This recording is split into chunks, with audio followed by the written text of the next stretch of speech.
These 9 days of Sharada Navaratri has been told to us again and again is one of the most sacred times of the year. It's part of the Chaturmasya, where we begin with Ashadi Ekadashi, Guru Purnima, then we go through several festivities including Ganesh Chaturthi, Krishna Ashtami, and keep celebrating festivals till we come to Navaratri, which is towards the tapering end of the Chaturmasya Vratam. In India, these 4 months were kept very, very special months in the whole of the year, starting with Ashada. Then we come to the month of Ashwina, which is now. And all these months were kept aside, especially because this was also the rainy season and we were agricultural economy. Most of our people were agriculturists. So in the rainy season, you cannot go out. Most of the rivers were overflowing. So people remained in their homes. And what do when they are at homes? They would think of God, they would perform rituals, they will celebrate festivities, and they will invite sages to their villages. Because these sannyasis, monks, were not supposed to stay in one place for a long. That is why I don't stay at any one place for too long. They have to keep on moving around. How? Like a fish moves in the water and cleans the water. Like that. Vasantavat lokahitam charantaha, it is said. They keep moving around like spring season comes and goes and brings joy. They also. Not for their sake, janana hetu, na anyanapi. Not for any other sake, but for the sake of benefit of all. They go, they preached, they talk about scriptures, they teach all the householders about their dharma. And this is how they were spreading this sacred message of our Vedas by moving around. But during the Chaturmasyam, they cannot move around because it's wet everywhere, it's raining and they don't have a place to stay. And then there are other insects which come out, they should not get trampled under the feet. So there were many reasons why they would not move. At that time they will take refuge at the house of one of the householders in the village. And most of the village houses, even today, the other day I was going through Bapatla, that little place, and I was watching those village houses. They all have a little veranda outside the house, a shaded veranda, a covered veranda where you can go, any passerby can go and sit. No fence, no boundary, no gates. That was allowed for any passerby, any traveler, or even sages and saints to just rest themselves. They could even take a nap on the veranda. Nobody would ask them any question. So that was our culture. So these verandas were kept for these sages because sannyasis won't enter inside the house of the householder. They have to stay away from such engagement. So they would always stay outside on the veranda, and they will give discourses. People will come listen to the discourses, and because the sannyasis lived a very strict life, they ate only one time, they slept on the hard floor, they were not engaged in other activities other than rituals, prayers, and ate very sacred sattvic food. So naturally when you have a guest and guest is God, all the family will also behave correctly. Like when I come, everybody is silent and everybody is very attentive, out of respect or fear, whichever way.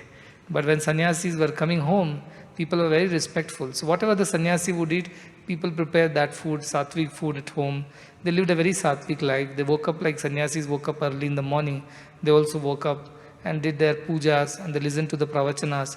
So these 3-4 months they will spend continuously in the contemplation of the scriptures, listening to the discourses from these great sages and saints and the monks and ascetics who will pass by their villages. And that's how they would purify their minds. 8 months of the year, they're busy doing agriculture, they're busy performing marriages, they're busy with their family affairs and other activities, economic and social. But this is the time of the year they would keep aside for only God. And all the time will be spent in just meditation, listening to the good scriptures and cleansing oneself of all the negativities.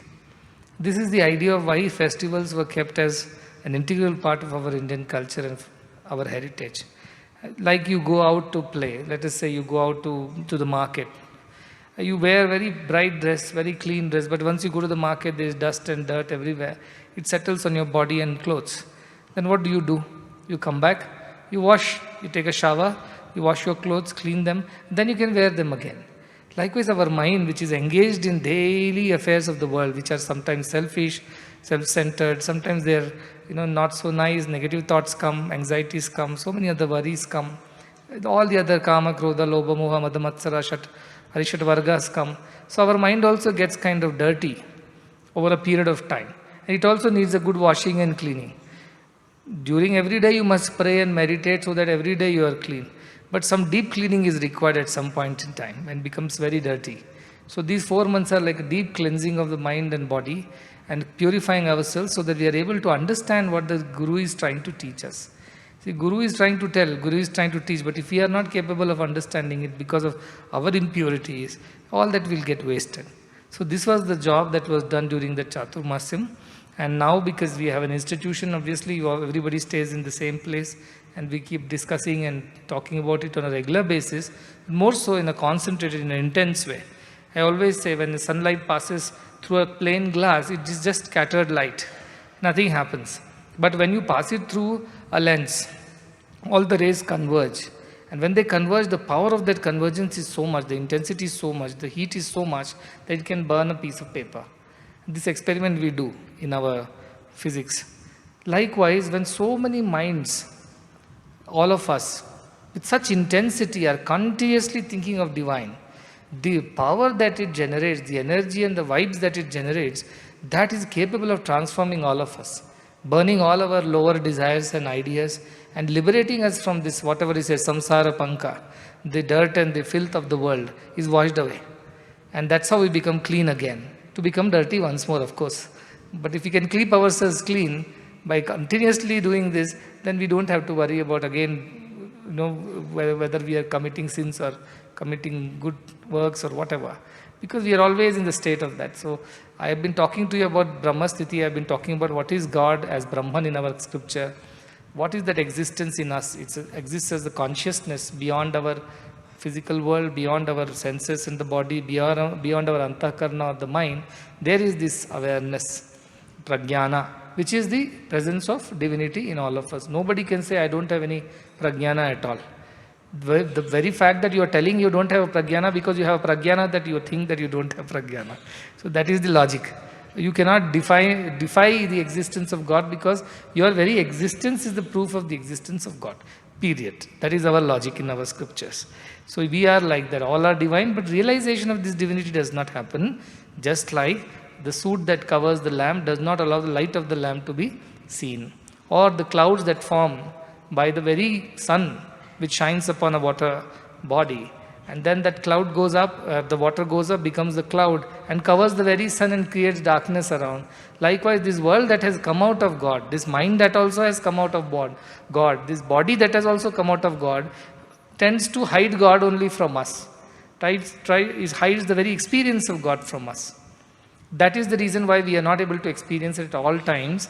At that point in time, scriptures, these rituals, all these discourses, contemplation, meditation, these are various techniques that come to our rescue to purify our mind and again feel one with our supreme divinity. Once we are in that sthiti, we have no worries, no anxieties, no negativities, no attachments, no desires, nothing is left there.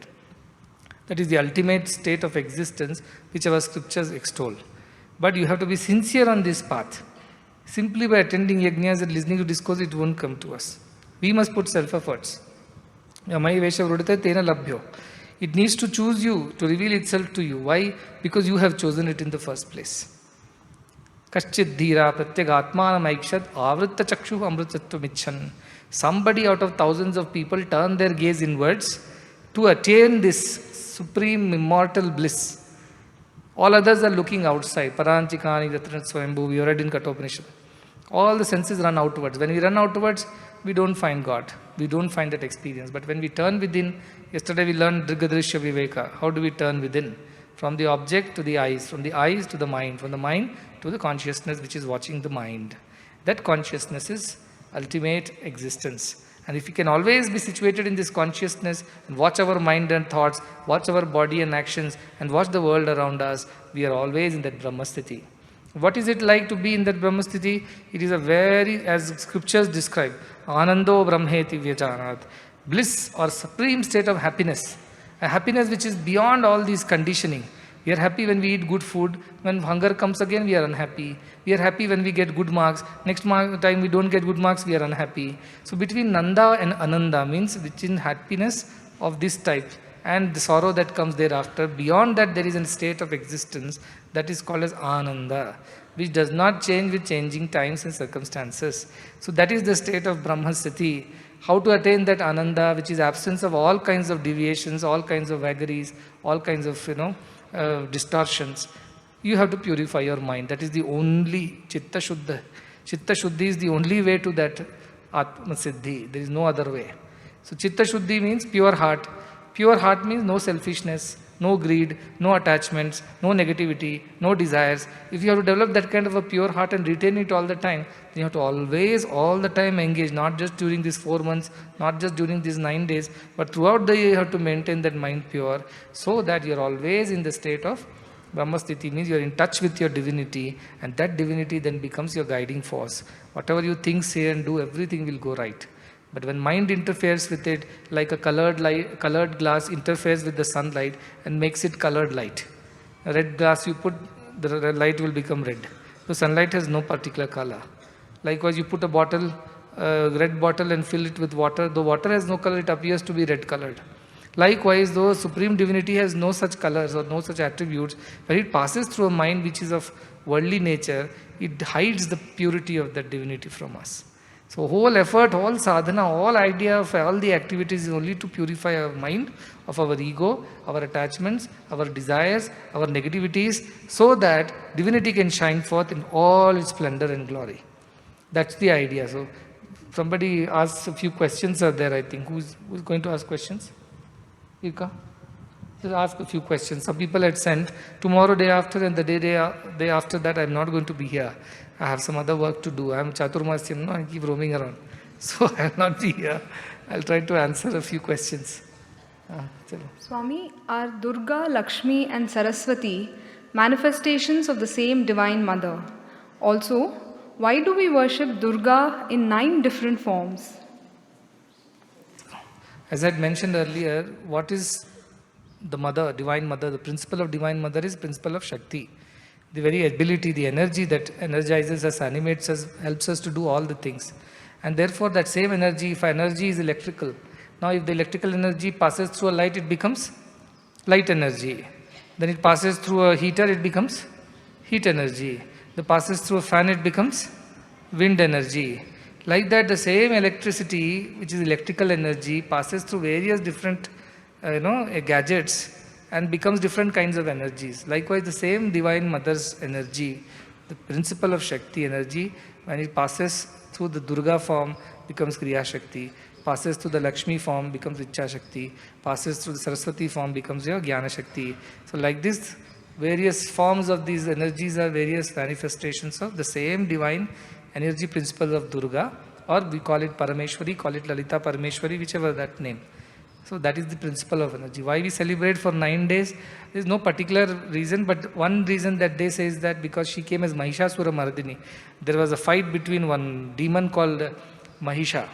Mahisha means buffalo, Dunnapota, water buffalo. That's why you are called Dunnapota, because you are Mahishas when you are not listening to me and behaving like one buffalo. So there was a Mahishasura. That fellow got a boon from Brahma, that nobody can kill him. He wanted to be immortal. Brahma said, that's not possible. Ask me something else. He said, okay, at least he thought of women as very weak and lowly creatures. He thought, fine, make sure that nobody can kill me. He said that I should not be defeated by anybody. No God can kill me. No man should be able to kill me. But he forgot to count women in, because he thought women are anyway weak. Anyway, if they fight with me, I'll finish them off in no time. So with that arrogance, he told, no man, no God, no demigod, nobody can kill me like that. Basically, no man can kill, no male can kill him. But he forgot to ask that no female should kill him. So when he became very arrogant, like sometimes we become arrogant, then our teacher comes to teach a lesson or two. Like that, when he became very arrogant, was disturbing the peace of the world. That is the time when this goddess, Parameshwari, she took the form of Durga and came as Kali, and then she finished off this Mahishasura, this buffalo demon. But this demon fought with this Devi for 10 days, it seems, 9 nights and 10 days.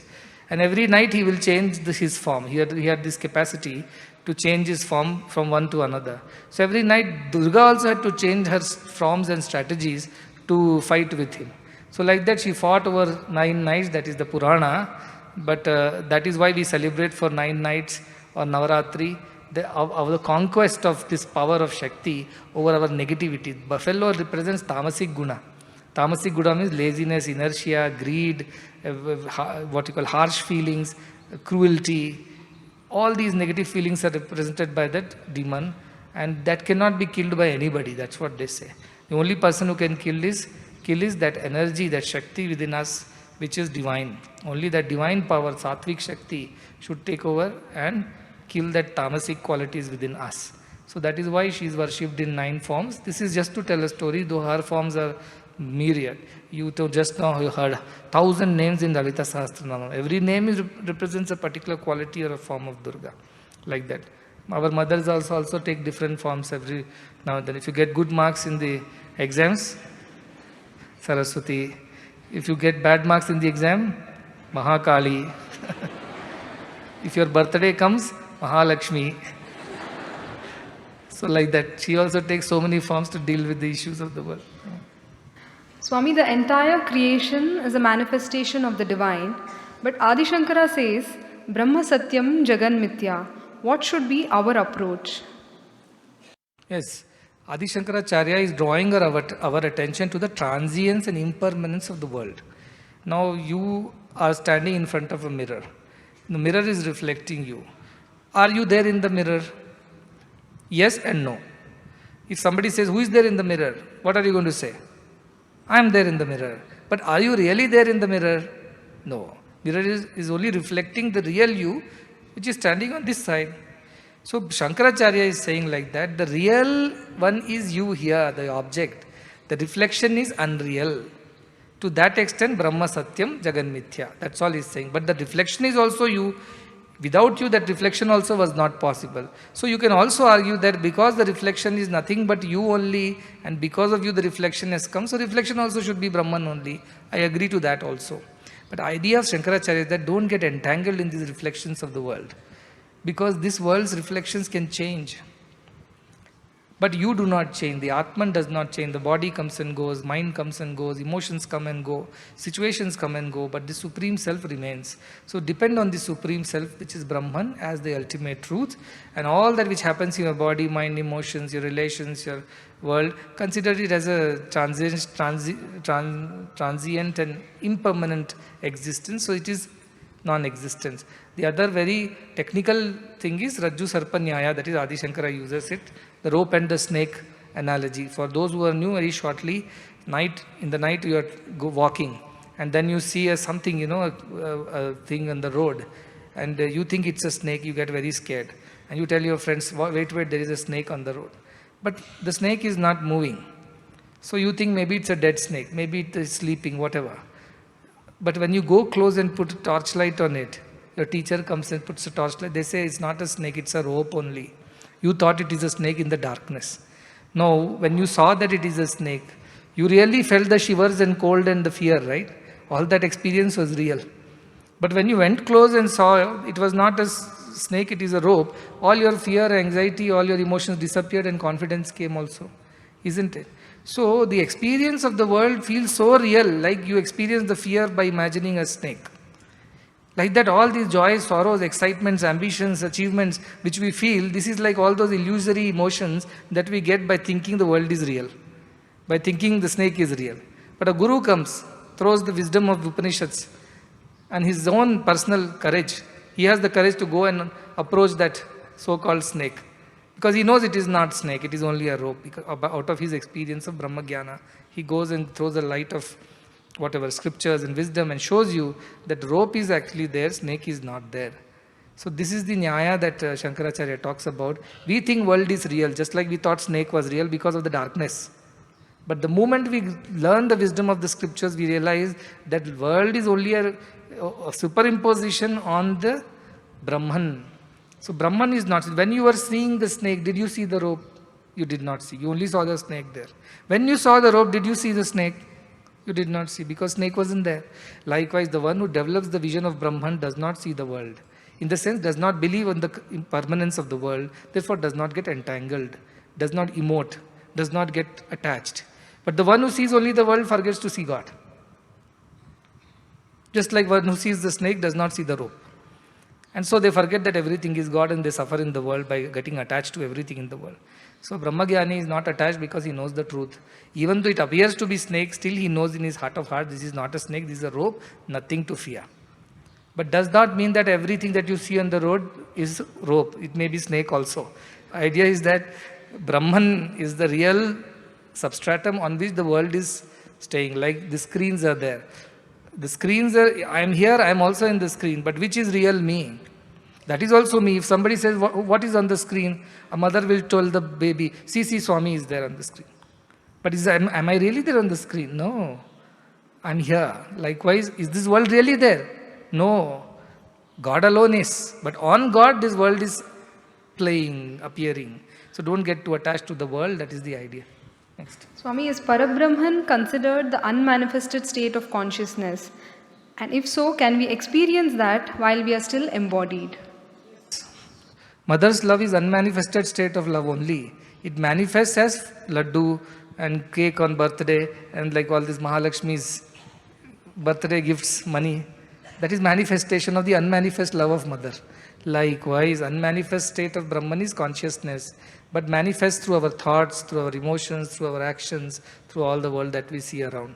That is the idea of Saguna Brahma and Nirguna Brahma.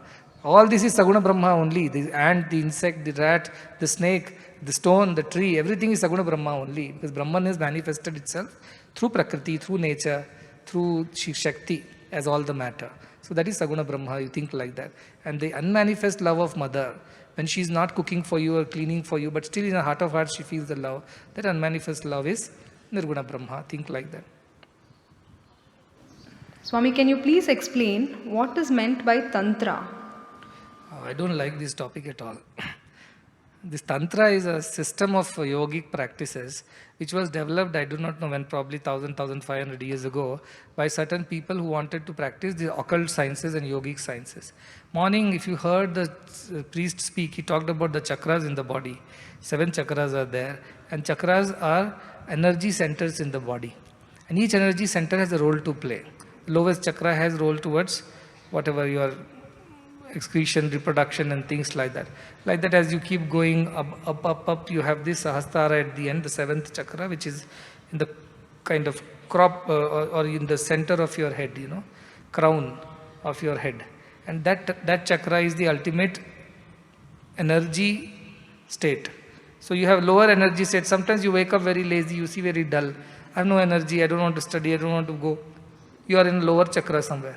Your energy in the body is settled there, somewhere lower. Or you get a lot of desire, I want to eat this, and a lot of other, what you call, the lustful thoughts and such thoughts come. All your energy is concentrated in the lower chakras. As you progress spiritually, your energy starts moving up your chakras, and for a Brahmagyani, it's always settled on the top. While he also does everything else, but mostly his energy is focused over here. Likewise, this energy system, yogic practices can also help you to elevate your energy levels from the lowest chakra to upper chakra. So all our energy levels are somewhere in one of these chakras only, largely concentrated there, also available in other chakras, but it's like 7 bulbs are there. One bulb has all the electricity, others are little dim. So think like that. So all our energies are stationed somewhere in our body chakras. The yogic sciences, especially Tantra, what it does is that it has certain set of practices through which you can push this energy from lower chakras to the higher chakra. And as it keeps moving to the higher chakra and gets stationed there, you have certain experiences. Especially the chakra which is the highest, if it comes to your Agnya chakra, which is somewhere in between your 2 brows, it gives you insights into other dimensions. It gives you a peep into the future. You know the past and the future, and you get to see things or hear things or experience things which is beyond the physical dimensions. So many people see devatas, many people see ghosts, goblins. All this is because of this chakra which is got opened for them. So every chakra has certain capacities. So yogic sciences of Tantra uses a lot of hard austerities, very difficult austerities. They deprive themselves of food, sleep, shelter, clothing. They live a very hard life because they don't want the energy to be dissipated through any other chakra. You digest this digestion, Manipura has to be active to digest your food. So they stop eating because they don't want the energy to be spent in Manipura at all.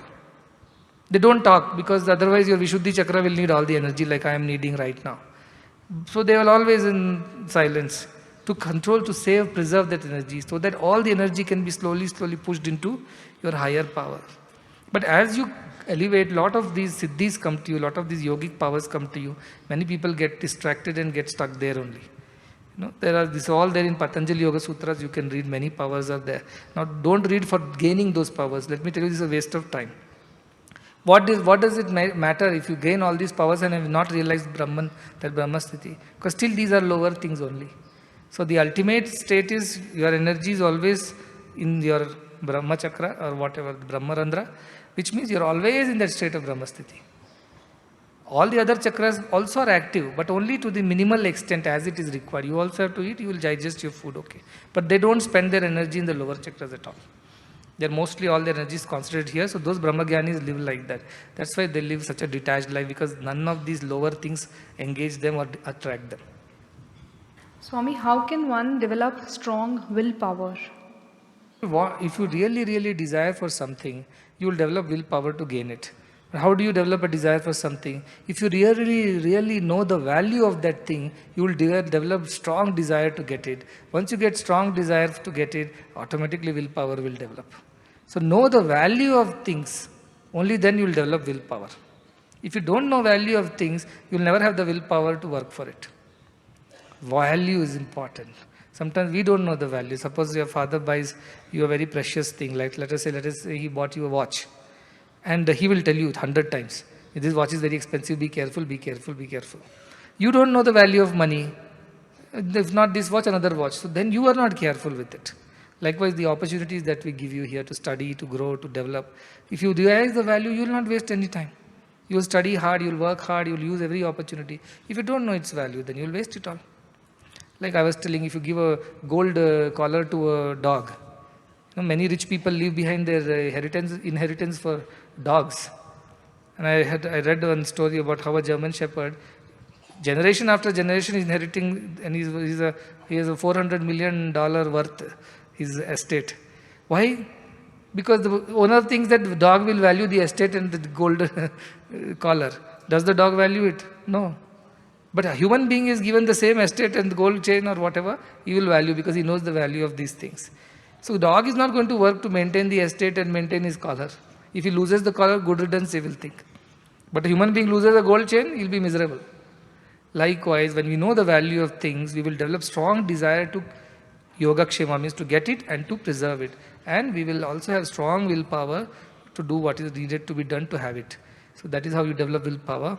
For now it is okay because we have a dance concert by dance recital by Anuradha Vikranji and the team. She is also a disciple of Padma Subramaniam ji, who is one of the members of our institute's university's board for the culture, and she is also going to perform. But before that, let me just one thing I wanted to tell.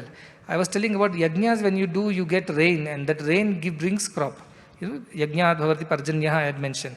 Annat bhavati bhutani, yajnat parjanyat annat samdabhava. And we are born out of food. But food is possible because of rain. But rain, from where it comes, it says comes from yajna. Yajnat bhavati parjanyah, it says. And what? Yajnat karma samudbhavaha. All the yajnas emerge out of our actions. So whenever we do any action as an offering to God, that becomes yajna. So you don't have to do yajna only in the fire ritual. That is one type of yajna, dravya yajnas. But even your yajnas, you give some help to somebody, is called bhuta yajna. You do prayers to your ancestors, called pitra yajna. Like that, you do your studies, it's called jnana yajna. So various types of yajnas are there which you can do. But when you do this kind of yajnas, the rituals and prayers to God, rains come, they say.